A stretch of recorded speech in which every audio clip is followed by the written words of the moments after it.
Nag-check out na tayo.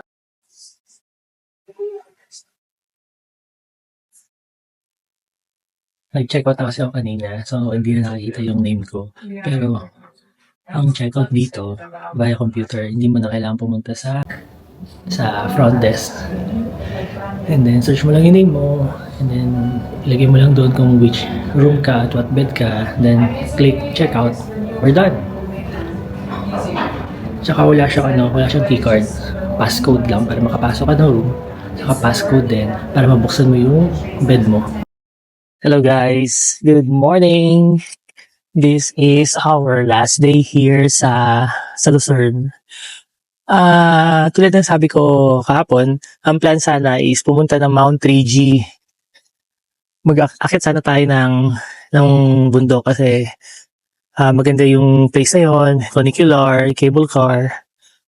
Kaya lang kasi, kinocompute ko yung oras. Gagahol kasi tayo sa oras. Chinek ko yung earliest na possible na makapunta ako dito sa city center is alas 9. Tapos ang alis ng tren, ng express train is 9 o'clock. Ang biyahe papunta doon is 1.5. So balikan, 1.5. Pero syempre, mawawala pa tayo. Hindi ko naman alam yung pupunta doon. Tapos, marami kasi yung pwedeng puntahan doon, hindi lang yung view eh. Sobrang dami. Kaya for sure, 1 hour is not enough for you to stay there. Nung kinocompute ko yung oras, makakabalik ako dito ng before 3 p.m. Ang check-in ko dun sa Interlaken is alas 3. Eh after ko mag-check-in dun, meron na tayong pupuntahan agad. After ng check-in, labas na agad tayo ng hotel kasi meron ulit tayong pupuntahan. Pero secret mo na yon. Kukulangin ako sa oras kapag pupunta ako ng Rigi. Kulang yung oras ko. Tapos, iniisip ko rin, magre-rent ako ng locker. Magbabayad pa ako ng €15. Tapos ang locker is 6 hours. Baka lumampas ako ng 6 hours pagbalik dito. Pero baka pagdating ko doon, nakabukas na yung locker ko. Ay, automatic magbubukas yun. Kaya naisip ko, wag na lang. So, nung bumaba ako dito sa bus stop dito sa city center, sa malapit sa train station, sa tapat lang naman kasi nito is yung ferry station, yung ferry. Tinitingnan ko yung schedule. Tapos, may parang crew ng ferry na kinausap ako kung alam ko daw ba yung pupuntahan ko dun, kasi may nakadaong na ng ferry dito. Sabi ko lang, no, I'm just wondering kung sasakay ako ganyan. Tapos sinabi niya sa akin na may ferry nga na available dito kung merong 2.5 hours na biyahe, balikan. Tapos meron din daw 1 hour. Kung okay daw sa akin yung 2.5 hour, ready by 9:12, aalis na tong ferry. Kung too much daw sa akin yung 2.5 hour, doon daw ako lilipat sa Pier 3. Kasi ito Pier 1, yung Pier 3 malapit lang naman din. 1 hour lang daw yun, pero every hour daw yung alis. Yung kinocompute ko, babalik alas 9, babalik 10, 11, past 11, mga 11:30 darating na dito. Sakto talaga. Kasi kailangan alas 12 makaalis na ako dito. Sasakay ako ng Luzerne Interlaken Express para sa biyaheng 2 hours. So sakto lahat. Tapos ang Telpass kasi is second class lang yung pwede mong i-avail. So lahat ng mga transportation second class. Kung sasakay ka ng train, doon ka dapat sa second class. Kung gusto mo mag first class, kailangan mong i-upgrade. So bibili ka ng ticket na upgraded. So hindi mo bibilhin yung regular ticket, may bibiling kang ticket pero yung upgraded ticket. So yung may portion lang na babayaran mo. Tapos dito naman sa ferry, dito lang ako pwede sa ground floor. Yung nasa second floor, yun yung first class. So although maganda yung sa first class kasi mataas yung point of view eh. Parang ganda ng tanaw mo sa paligid. Pero okay naman na to. Marami rin mga taong nakaupo dito. So hindi lang naman ako. Actually, yung nito is nagdadalawang isip akong sumakay ng ferry. Kasi nung sumakay ako ng ferry for 1.5 hour dun sa Zurich, Grabe, antok talaga ako. Alam mo, gusto ko na matulog doon sa ferry. Kailan nahihiya ako. Wala na. Ito na yung plan B ko. Kasi kailangan, hindi ko pwedeng sayangin yung pagkakataon. 2.5 hours, malayo-layo rin ang pupuntahan natin. So, see you.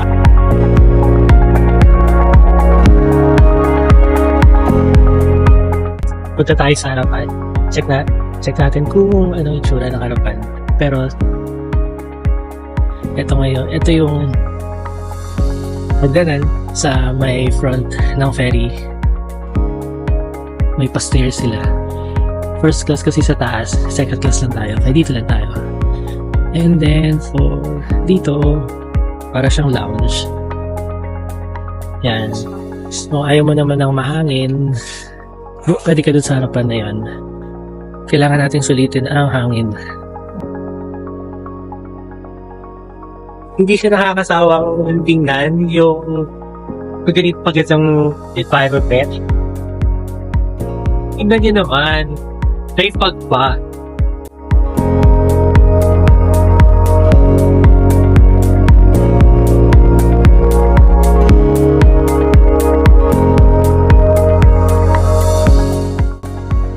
Andito tayo ngayon sa next stop. Pero di ko alam kung anong next stop na to. Ano pangalan ng lugar na to? Sobrang ganda. Ito na talaga masasabi ko. Sobrang ganda. Ito yung so far, ito yung pinakamagandang country na napuntahan ko.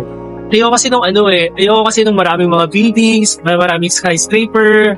Ito, yung nature, ito yung maganda. Sobrang ganda.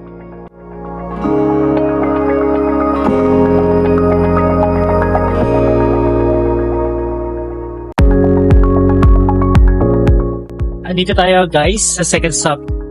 Sa second stop tayo. Wegis or Wedgies. Ano to? Nga pala, andito pa rin tayo sa ano pa to? Luzerne Lake. This is a Luzerne Lake. Ang pagkakaalam ko is ang Luzerne Lake ang pangalawa sa pinakamalaking lake dito sa Switzerland. Kaya sobrang ganda niya. Saka sobrang linaw. Tubig. As in, alam mo, buhay na buhay itong lake na to. Saka for sure, napakalamig na siya. Kasi, nag-spring na. So, yung mga glaciers sa Alps, mga natutunaw na siya. Dito ang bagsak nito.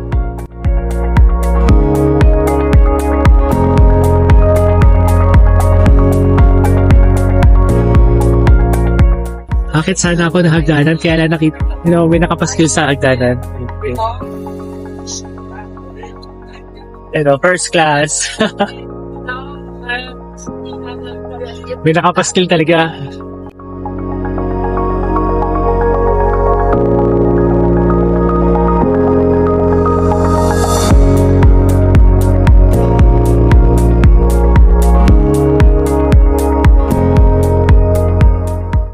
Guys, nandito na tayo sa last stop natin dito sa ating ferry ride.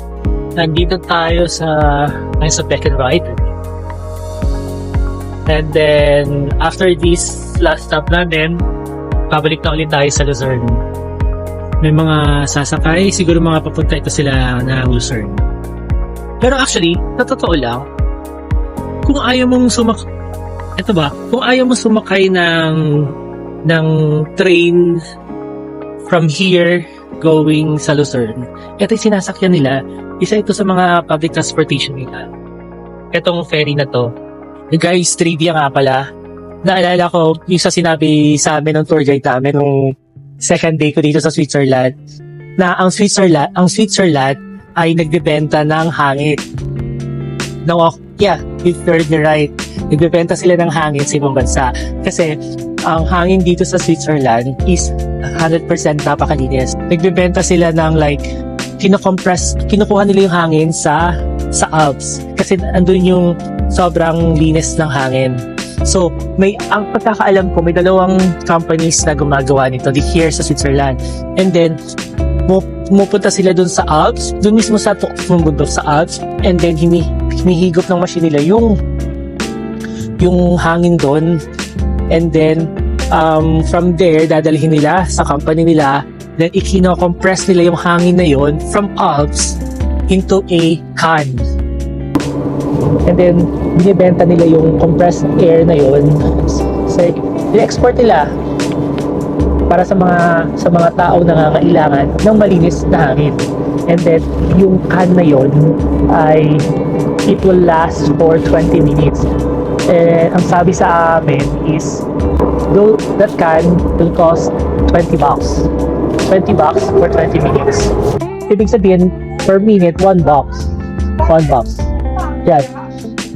So, kaya habang dito ako, kaya nung nandun ako sa Alps, nung nagpunta ako sa Mountain Place, sinusulit ko talaga yung hangin doon. Kasi minsan kalanghap ng napakalinis na hangin, di ba? Kailangan mo sulitin, binayaran mo yun. Binayaran mo yung pag-akyat mo doon, bayad mo rin yung hangin doon. Di ba?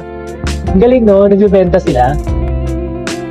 So ngayon, we are heading back to Luzerne. Isang oras na biyahe papunta rin doon. So after this, after our ferry ride, our 2.5 ferry ride, didiretso na tayo sa station, sa train station. And hanapin natin ngayon kung saan platform yung Luzerne Interlaken Express. Okay, see ya. We're back to Luzerne. So, pupunta na tayo ngayon sa station. Nga pala, ito napapansin nyo to, itong arc na to, ito yung dating old entrance ng train station dito sa Luzerne. Pero kasi nasunog kasi dati yung train station, so gumawa sila ng bagong train station, pero naiwan itong arc na to. So ang train natin is aalis ng 12:06, quarter to 12 na. So chinek ko kanina, platform 13 tayo. Hanapin ko muna, usap na tayo mamaya. Bye guys, nandito na tayo sa platform natin. So, chinek ko kanina, platform 13 dapat. So, nandito na tayo sa platform 13. And then, darating kasi yung train ng 12:06. Ano oras na ba? 11:48 pa lang ng hapon. So, maaga pa. So, ang sasakyan nating train is the Luzerne Interlaken Express, which is free using our bus. If we are not gonna use if we don't have any pass, ang magiging presyo nito is 38 Swiss franc. So because we have our pass, libre ito sa sasakyan. Ang paparating na yung train station, so kita-kits na tayo ito. Hello guys, nandito tayo sa loob ng tren. Puno ngayon yung tren. Natatawa ako kanina kasi nung dumating yung tren, sakto-sakto sa tapat ko yung pintuan nang tumigil siya. Umiral yung pagka-Pilipino ko. Nakipagsalubungan ba naman ako sa mga taong palabas? Kaya pili ko na sa MRT ako nakikipagagawa ng upuan. Dami kasi mga pasahero. Ayun, pero nakakuha rin naman ako ng magandang spot. Pero sana itong spot na to, medyo mga magandang view. Anyway, 2 hours tayo to going to Interlaken. Sa mga alas 2, nandun na tayo. 12:06 ang alis ng tren. 1 minute na lang, alis na yung tren. Pala, merong dito, merong bilihan ng mga pagkain dito sa loob ng tren.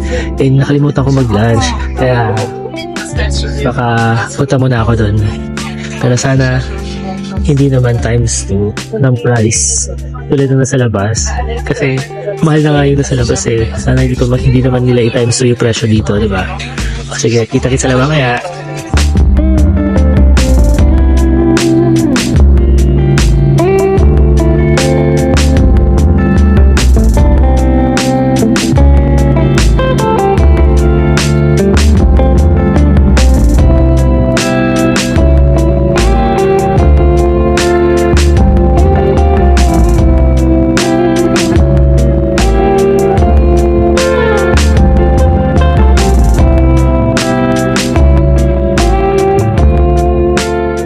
meron pa tayo less than an hour na biyahe going to Interlaken.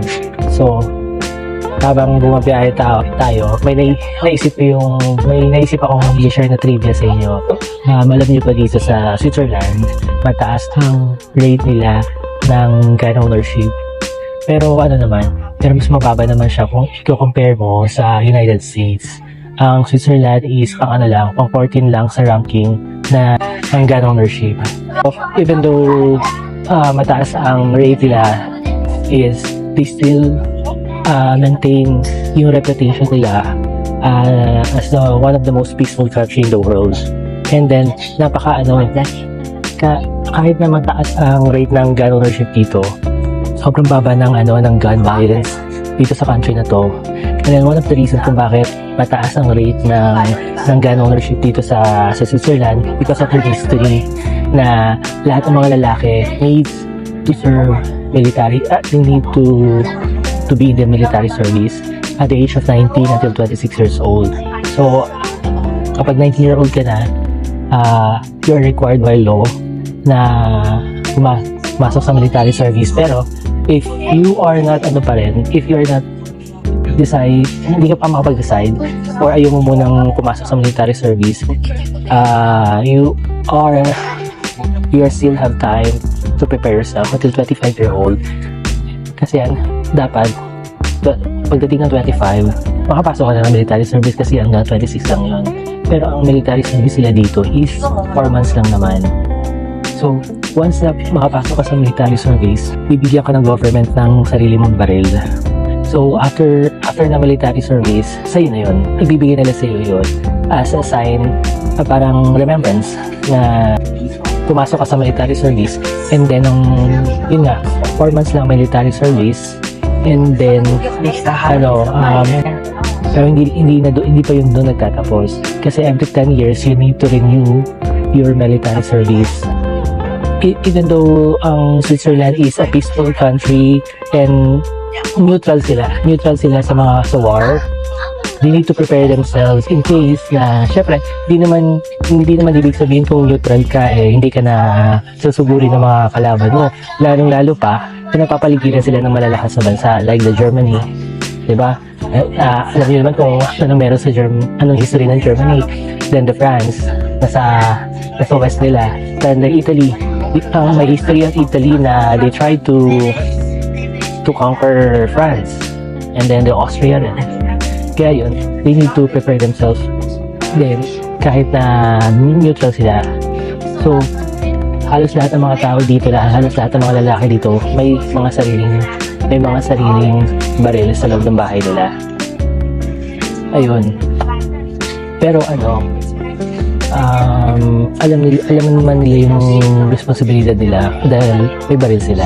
And then, ang Switzerland, mas strict pa ang gun ownership sa pagkukuha ng license in compare mo sa United States. Strict yung mga requirements sa pagkuha ng license dito sa Switzerland compare sa United States. Kaya ayun. Kaya ang Switzerland known siya na heavily. Anyways, next time baka may ma-share pa ako sa inyo mga trivia dito. See you!